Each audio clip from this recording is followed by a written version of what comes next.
अस्सलाम वालेकुम। आज हम बात करेंगे माइंडसेट पर कि कैसे हम अपने माइंडसेट को चेंज कर सकते हैं, इसको पावरफुल बना सकते हैं। क्योंकि जब हम वीक होते हैं ना तो आसपास की चीजें खुद ब खुद पावरफुल होना शुरू हो जाती हैं। फॉर एग्जाम्पल, आपने आज सोचा कि कल मैं जाकर ये भी करूंगा वो भी करूंगा, कल जो है ना मैं एक प्रोडक्टिव दिन गुजारूंगा। और फर्ज करें कि कल तेज बारिश हो जाती है तो आप क्या करेंगे? बाहर जा सकेंगे? जब आप घर बैठे रहेंगे, बाहर नहीं निकल सकेंगे, तो इससे क्या होगा? वो जो आपने अपनी जिंदगी का कंट्रोल अपने हाथ में लेने की एक कोशिश की थी, वो सारी की सारी बारिश के हाथों में चली गई। बारिश आपके फैसलों, आपके मंसूबों पर गालिब आ गई कि नहीं आ गई? वो पावरफुल बन गई कि नहीं? ये मैं सिर्फ एक एग्जाम्पल दे रहा हूँ। इस तरह और भी बहुत सी मिसालें मौजूद हैं। जैसे अगर घर में कोई ऐसा बंदा है जिसकी चलनी चाहिए, अगर वो एक वीक माइंडसेट का बंदा है, फैसला साजी का हुनर नहीं जानता, तो कोई और बंदा उसके घर पर अपनी चलाएगा।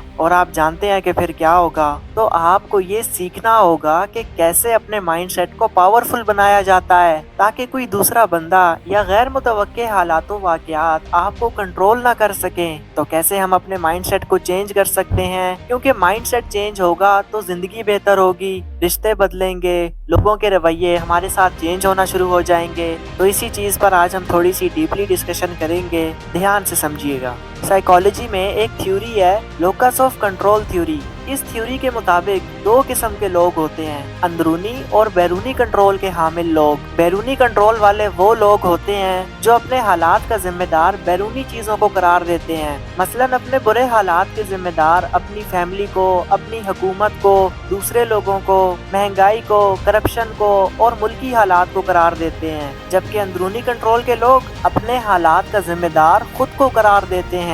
और रिसर्च ये कहती है कि जितने भी कामयाब लोग हैं ना, वो सारे अंदरूनी कंट्रोल वाले हैं। वो हालात के सामने खुद को बेबस महसूस नहीं करते। इंसान जितना खुद के बजाय दूसरों को जिम्मेदार करार देता है तो उसका कंट्रोल कम होता जाता है। इसी तरह इंसान जितना खुद को जिम्मेदार समझता है, उसका उतना ही कंट्रोल बढ़ जाता है। इस गोल्डन थ्योरी के मुताबिक जिम्मेदारी, कंट्रोल और खुशी पैरेलल में चलते हैं। यानी जितना आप खुद को जिम्मेदार समझेंगे, उतना ही ज्यादा आपको खुद पे कंट्रोल महसूस होगा, और जितना खुद पे कंट्रोल महसूस होगा उतनी आपकी खुशी बढ़ेगी। इसलिए हमें बुरे से बुरे हालात में भी ये कहना चाहिए कि इसका जिम्मेदार मैं हूँ। इससे आपको अपने ऊपर कंट्रोल हासिल होगा। मसलन अगर एक इंसान को दूसरा इंसान उसकी उम्मीद तोड़ते हुए किसी मामले में उसकी मदद नहीं करता, तो ऐसी सूरत में उसे गुस्सा भी आएगा और वो नाउम्मीद भी हो जाएगा। लेकिन अगर वो अंदरूनी लोकस ऑफ कंट्रोल वाला हुआ तो वो कहेगा कि इसका जिम्मेदार मैं हूँ,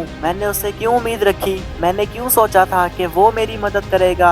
ऐसा सोचते ही उसका गुस्सा फौरन खत्म हो जाएगा और उसकी उदासी भी काफी हद तक कम हो जाएगी। जबकि एक बैरूनी कंट्रोल वाला बंदा जब ये सोचता है कि उसके हालात का जिम्मेदार बाहर के हालात हैं, बाहर के लोग, उनके फैमिली मेंबर, उसकी गरीबी, उसके ताल्लुकात ना होना या उसका बचपन है, तो ऐसी सूरत में वो खुद को एक मजलूम यानी विक्टिम समझता है। उसका कंट्रोल खो जाता है। वो अपने आप को लोगों और हालात का गुलाम समझने लगता है। और ऐसा इंसान क्यों करता है, इसकी भी रीजन जानते हैं। सिगमंड फ्राइड की एक थ्योरी है रैशनलाइजेशन, जो ये कहती है कि ये एक डिफेंस मैकेनिज्म है जिसमें इंसान अपने किसी भी गैर पसंदीदा काम की वजूहात तलाश करता है, और ये वजूहात हमेशा दूसरों में या बाहर के हालात में ही नजर आती हैं। फॉर एग्जाम्पल, अगर कोई किसी इम्तिहान में फेल होता है तो वो हमेशा इस तरह के बहाने बनाएगा कि इम्तिहान बहुत मुश्किल था, या उसके टीचर ने ऐसा जानबूझ के किया है, या फिर अपना कोई फैमिली का मसला बयान कर देगा कि इस वजह से मैं फेल हुआ।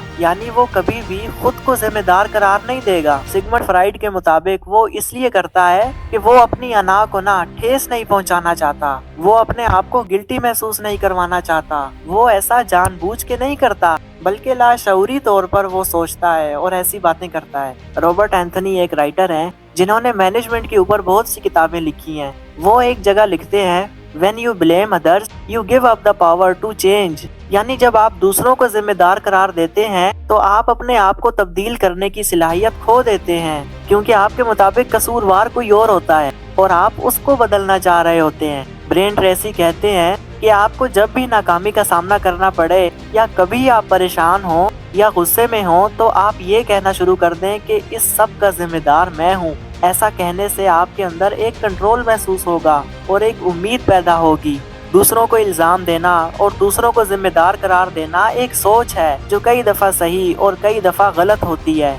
अगर ये सही भी हो तब भी आप नाउम्मीद और बेबस महसूस करते हैं। इसी तरह खुद को जिम्मेदार करार देना भी एक किस्म की सोच है जो कई दफ़ा सही और कई दफ़ा गलत होती है। अगर ये गलत भी हो तब भी आपको अपने अंदर एक कंट्रोल महसूस होगा, एक नई उमंग पैदा होगी, क्योंकि आप खुद को जिम्मेदार करार दे रहे हैं। हमें सिर्फ सोच को तब्दील करने की ज़रूरत है। इंसान के पास बेपनाह ज़हनी सलाहियत होती है, लेकिन हालात को और दूसरों को इल्ज़ाम तराशी करके वो सलाहियत इस्तेमाल नहीं हो पाती। जब आप अपनी सोच को शिफ्ट करते हैं तो वो सलाहियत अनलॉक हो जाती है, तब आप उसको इस्तेमाल कर सकते हैं। इल्ज़ाम तराशी करने वाले लोग पैदा होने से मरने तक इल्ज़ाम तराशी ही करते रहते हैं, जबकि कामयाब लोग इल्ज़ाम तराशी के बजाय अपने ऊपर काम करते हैं। इकबाल ने शायद इन्हीं के लिए लिखा हुआ है कि अपनी दुनिया आप पैदा कर अगर जिंदों में है, और आप अपनी दुनिया तभी बना सकेंगे जब आप उसकी जिम्मेदारी लेंगे।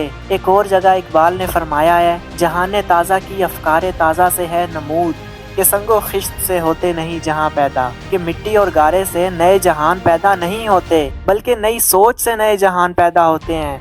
अपने हालात की जिम्मेदारी खुद कबूल करें। अपनी जिंदगी की गाड़ी की ड्राइविंग सीट पर बैठिए। आपकी जिंदगी की गाड़ी आपकी मर्जी से ही चलनी चाहिए। नई सोच आपको नए रास्ते दिखाएगी। So thank you for watching this video. मुझे उम्मीद है कि आपने इस वीडियो से कुछ ना कुछ ज़रूर सीखा होगा। कमेंट्स लाजमी कीजिएगा। मिलते हैं नेक्स्ट वीडियो में। अल्लाह हाफिज़।